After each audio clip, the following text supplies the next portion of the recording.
Good. And what are we dividing by?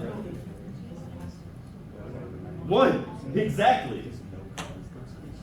Now, this is way easier to solve, right? So tell me what's the answer. Collectively, 24, 30. yes. 20, D, right? All right. Questions about this one? Awesome. So the following shows histograms. It's easy question, but if you don't understand or miss that lecture in class, which one's Gaussian? D. D, good. The one that looks like a bell is Gaussian. Just throwing it out there. Which one is the most precise? A. B, good, good. All right. Oh, and on that note, which one has approximately even mean, medians, and modes? A. Oh, it's D. It's the Gaussian one. Don't get tripped up with that. Yeah, this is a good one. This is an easy one. Steam engine burns coal at a rate of 167 pounds per hour. Coal's been heating with a value of 13,000 BTUs per pound. If the engine is at an efficiency, we haven't done efficiency in a bit, of 25%, calculate the power output in kilowatts. Equation.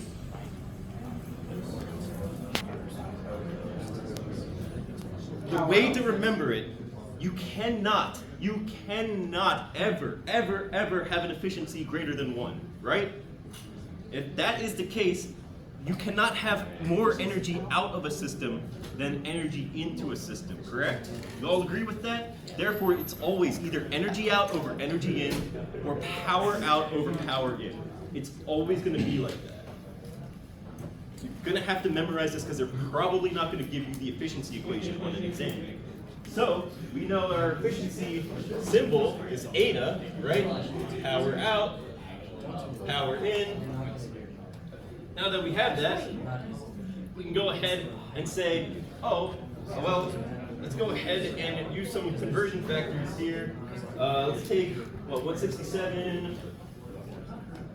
I don't want to block it with this over here. Let's 167 pounds per hour. Multiplying that by 13,000 BTU per pound. No, I got it. It's okay. And we actually have a conversion factor here, which is very nice. In 1 watt,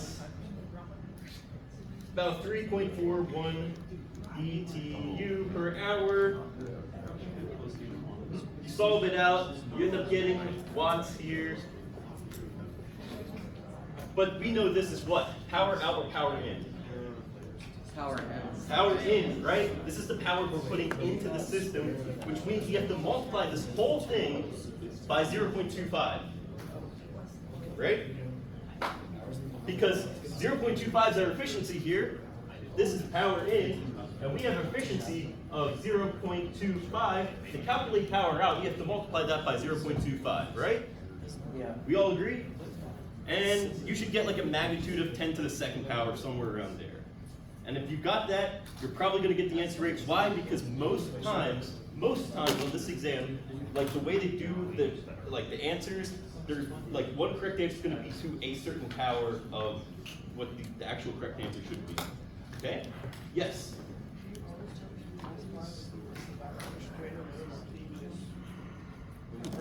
Good. Good question. You will get away with that with this question.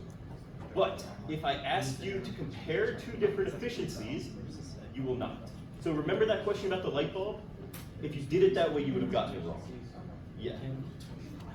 When in doubt, convert it first and then go, because you can never go wrong that way. Okay? Good question. Let's see. I believe this is the last one.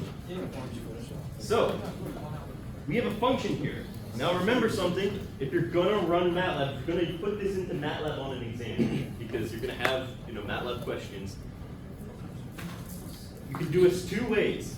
You can put a function on the very bottom of your MATLAB code to make this run, or you can do a function script and run it separately that way, okay? You're pressed for time.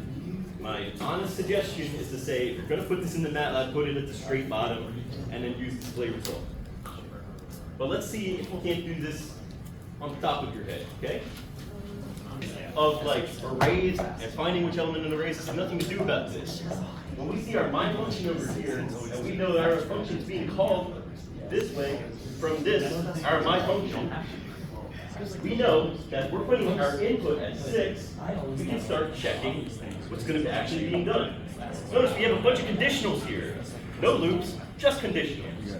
So we take our first variable, which is now stored as x, at 6, and we're checking if x is less than -1, or if x is equal to 6, right? It's equivalent, I should say, to 6. And guess what? Lo and behold, it is, right? So now we can take 6 squared minus 1 and store it as our first y. That's going to be our first y being stored, right? You're going to realize something really funny here. If we also have -2, right? And we plug that -2 into x, we also can store it over here and see, is -2 less than -1? Yes. All the rest of this is complete hogwash. We just did this to confuse you. It's a red herring. The only thing we really needed was that first statement right there, right? And if you add those two together, you should get 38. Charge it. Make sure you have already opened MATLAB before the exam starts so that MATLAB is ready and available, so that you have it, just in case. Anything that you see on the exams that we gave you, on the practice exams that you believe is off, please do your best to send it to my email, okay? So I can go ahead and either get rid of it, or we can go ahead and alter it if it's easy enough to alter, okay? Good luck, man. A couple more things, calculators allowed. If you'd like, and I encourage you to, bring some scrap sheets of paper, we'll allow it. Let's see what else. It is going to be in designated rooms, so if you were taking it initially in the main lecture hall, taking it again in the main lecture hall, if you were taking it in my section, you report to my discussion section, and if not, then you're also in the section of the room right above the lecture hall. Okay? Any further questions? I'm willing to stay after and talk about it. I appreciate you all for coming, and good luck with the exam. Do well.